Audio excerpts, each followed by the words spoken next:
The Jerusalem Bible, Leviticus chapter 16. Yahweh spoke to Moses after the death of the two sons of Aaron, who died when offering unauthorized fire. Yahweh spoke to Moses and said, "Tell Aaron your brother that he may not enter the sanctuary inside the curtain in front of the mercy seat on the ark whenever he chooses, in case he incurs death, for I appear in a cloud on the mercy seat. This is how he must enter the sanctuary: with a young bull for a sacrifice for sin, and a ram for a burnt offering. He will put on a tunic of consecrated linen, wear linen drawers on his body, a linen waistband round his waist, and a linen turban on his head. These are the sacred vestments he will put on after washing himself. From the community of Israelites he will receive 2 he-goats for a sacrifice for sin, and a ram for a burnt offering. After offering the bull as a sacrifice for his own sin and performing the rite of expiation for himself and his family, he will take the 2 he-goats and place them before Yahweh at the entrance of the tent of meeting. Aaron will then draw lots over the 2 goats, one lot to be for Yahweh and the other for Azazel. Aaron will then take the goat on which the lot for Yahweh has fallen, and offer it as a sacrifice for sin. But the goat on which the lot for Azazel has fallen will be placed alive before Yahweh for the rite of expiation, and the performed with it, and for it then to be sent to Azazel in the desert. Having offered the bull as a sacrifice for his own sin, and performed the rite of expiation for himself and for his family, and slaughtered the bull as a sacrifice for sin, Aaron will then fill a censer with live coals from the altar before Yahweh. Take 2 handfuls of finely ground aromatic incense, and burn this inside the curtain. He will then put the incense on the fire before Yahweh, so that the cloud of incense hides the mercy seat, which is on the testimony, and he does not incur death. He will then take some of the bull's blood and sprinkle it with his finger on the eastern side of the mercy seat. He will sprinkle some of the blood 7 times with his finger in front of the mercy seat. He will then slaughter the goat for the sacrifice for the sin of the people, and take its blood inside the curtain. And with this blood do as he did with the blood of the bull, sprinkling it on the mercy seat and in front of it. This is how he must perform the rite of expiation for the sanctuary, for the uncleanness of the Israelites, for their acts of rebellion, and for all their sins. And this is what he must do for the tent of meeting, which remains with them, surrounded by their uncleanness. No one must be inside the tent of meeting from the moment he enters to make expiation in the sanctuary until the time he comes out. When he has made expiation for himself, for his family, and for the whole community of Israel, he must come outside, go into the altar before Yahweh, and perform the rite of expiation for it.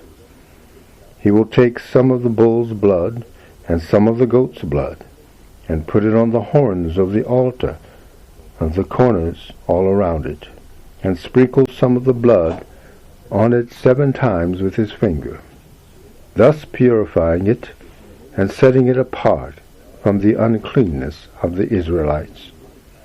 Once expiation for the sanctuary, the tent of meeting, and the altar is complete, he will bring the goat which is still alive. Aaron will then lay both his hands on its head, and over it confess all the guilt of the Israelites, all their acts of rebellion, and all their sins. Having thus laid them on the goat's head, he will send it out into the desert under the charge of a man waiting ready. And the goat will bear all their guilt away into some desolate place.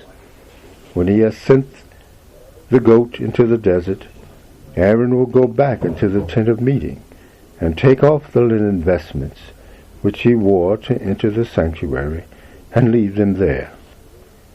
He will then wash his body inside the holy place, put on his vestments, and come outside to offer his own and the people's burnt offering.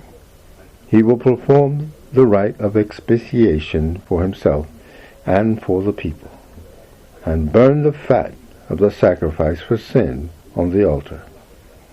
The man who led the goat away to Azazel will wash his clothes and body before entering the camp.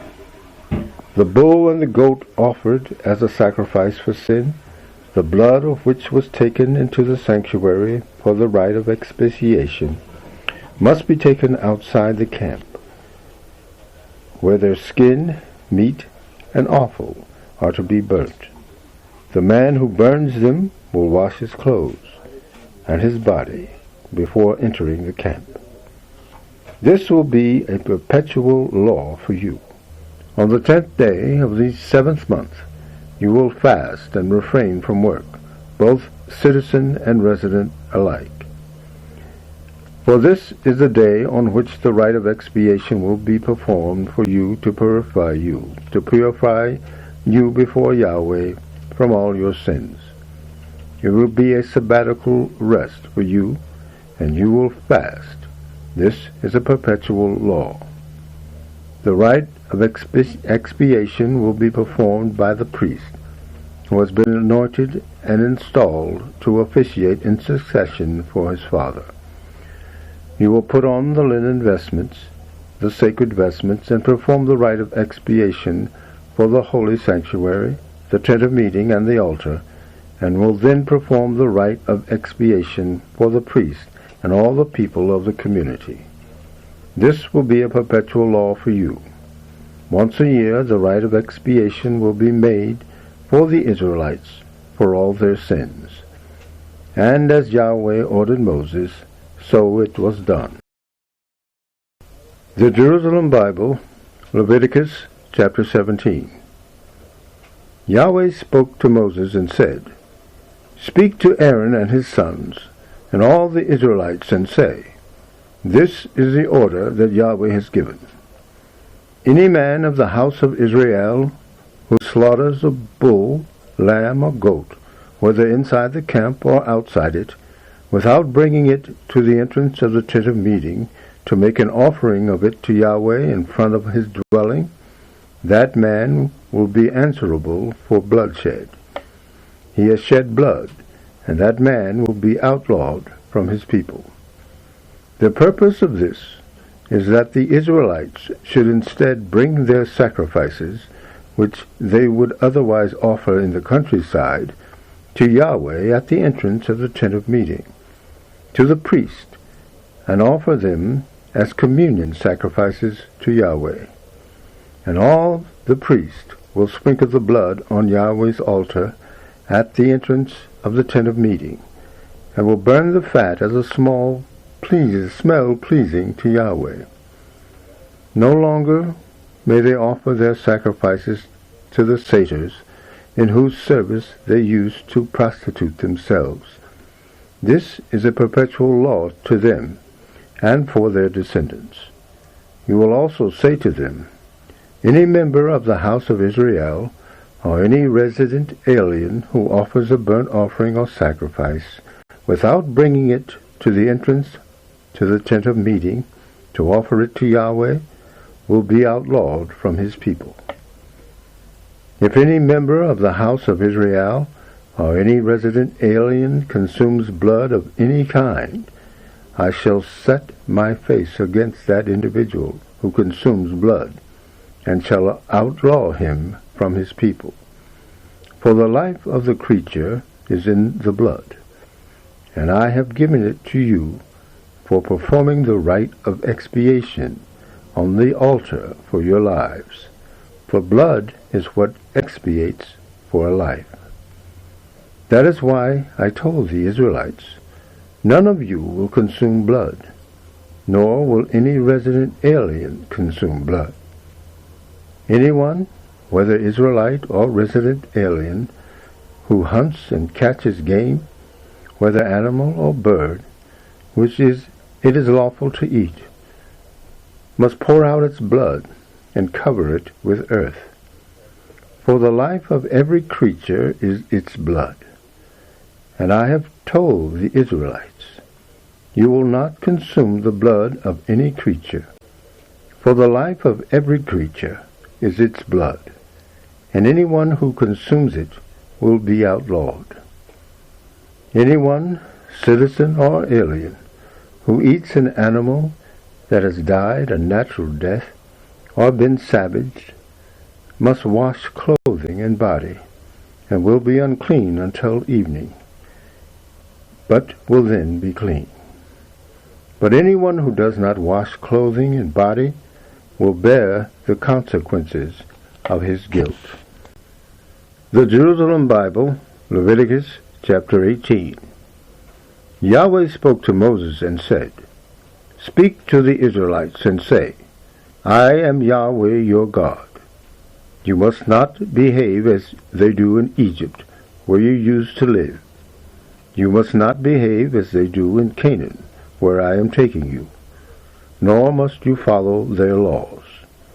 You must observe my customs and keep my laws, following them. I, Yahweh, am your God. Hence, you will keep my laws and my customs. Whoever complies with them will find life in them. I am Yahweh. None of you will approach a woman who is closely related to him, or have intercourse with her. I am Yahweh. You will not have intercourse with your father or your mother. She is your mother. You will not have intercourse with her. You will not have intercourse with your father's wife. It is your father's sexual prerogative. You will not have intercourse with your sister, whether she is your father or your mother's daughter, whether she was born in the same house or elsewhere. You will not have intercourse with her. You will not have intercourse with your son's or your daughter's daughter, for their sexual privacy is your own. You will not have intercourse with the daughter of your father's wife, born to your father. She is your sister. You will not have intercourse with her.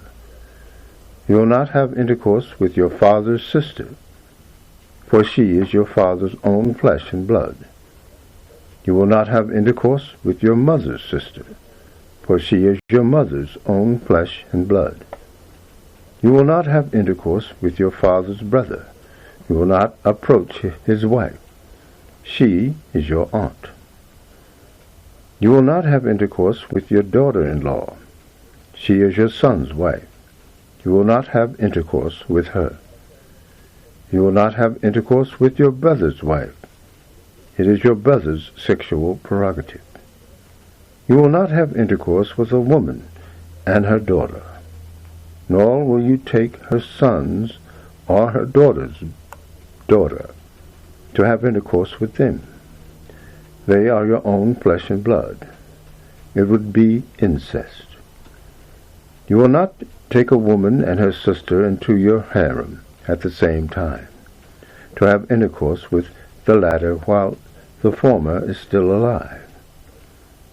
You will not approach and have intercourse with a woman who is in a state of menstrual pollution. Furthermore, you will not have intercourse with your fellow citizen's wife. You would become unclean by doing so.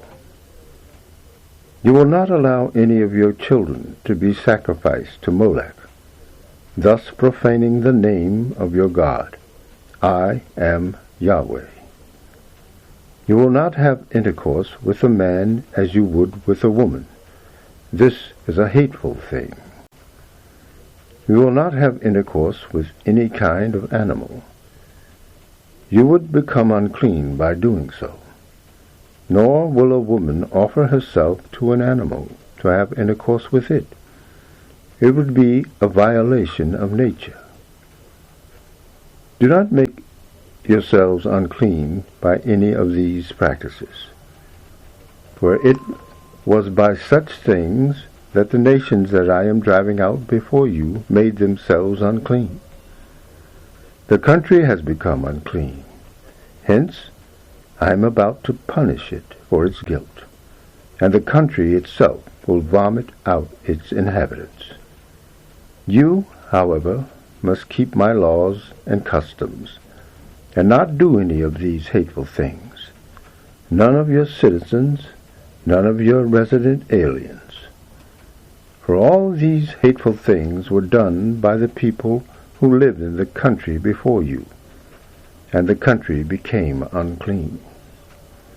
If you make it unclean, will it not vomit you out, as it vomited out the nations there before you? Yes, anyone who does any of these hateful things, whatever it may be, any person doing so will be outlawed from his people. So keep my rules, and do not observe any of the hateful laws which were enforced before you came. Then you will not be made unclean by them. I am Yahweh, your God. The Jerusalem Bible, Amos 9, 7 through 15.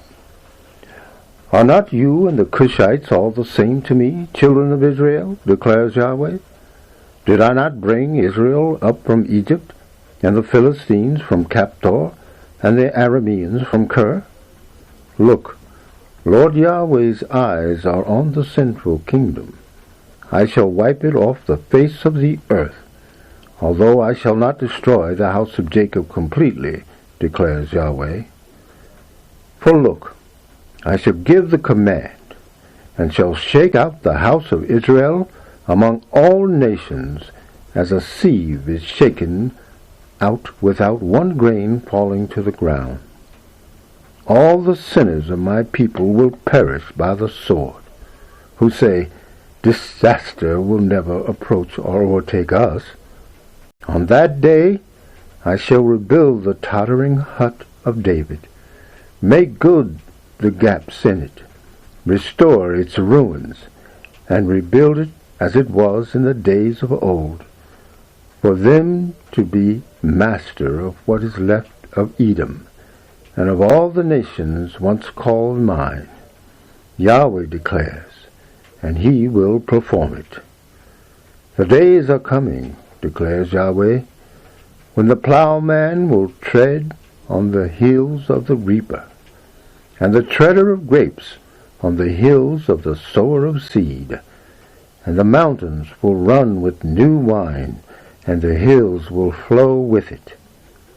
I shall restore the fortunes of my people Israel. They will rebuild the ruined cities and live in them. They will plant vineyards and drink their wine. They will lay out gardens and eat their produce. And I shall plant them in their own soil, and they will never be uprooted again from the country which I have given them, declares Yahweh your God. The Jerusalem Bible, Hebrews 9, 11 through 28. But now Christ has come, as the high priest of all the blessings which were to come. He has passed through the greater, the more perfect tent, not made by human hands, that is, not of this created order. And he has entered the sanctuary once and for all, taking with him not the blood of goats and bulls and calves, but his own blood, having won an eternal redemption. The blood of goats and bulls, and the ashes of a heifer, sprinkled on those who have incurred defilement, may restore their bodily purity. How much more with the blood of Christ, who offered himself blameless as he was to God through the eternal Spirit, purify our conscience from dead actions so that we can worship the living God. This makes him the mediator of a new covenant, so that now that a death has occurred to redeem the sins committed under an earlier covenant, those who have been called to an eternal inheritance may receive the promise. Now, wherever a will is in question, the death of the testator must be established. A testament comes into effect only after a death, since it has no force while the testator is still alive. That is why even the earlier covenant was inaugurated with blood, and why, after Moses had promulgated all the commandments of the law to the people, he took the calf's blood, the goat's blood, and some water, and with these he sprinkled the book itself and all the people, using scarlet wool and hyssop, saying as he did so, "This is the blood of the covenant that God has made with you." And he sprinkled both the tent and all the liturgical vessels with blood in the same way. In fact, according to the law, practically every purification takes place by means of blood, and if there is no shedding of blood, there is no remission. Only the copies of heavenly things are purified in this way. The heavenly things themselves have to be purified by a higher sort of sacrifice than this. It is not as though Christ had entered a man-made sanctuary, which was merely a model of the real one. He entered heaven itself, so that he now appears in the presence of God on our behalf. And he does not have to offer himself again and again, as the high priest goes into the sanctuary year after year with the blood that is not his own, or else he would have to suffer over and over again since the world began. As it is, he has made his appearance once and for all, at the end of the last age, to do away with sin by sanctifying himself. Since human beings die only once, after which comes judgment, so Christ too, having offered himself only once to bear the sin of many, will manifest himself a second time, sin being no more, to those who are waiting for him to bring them salvation.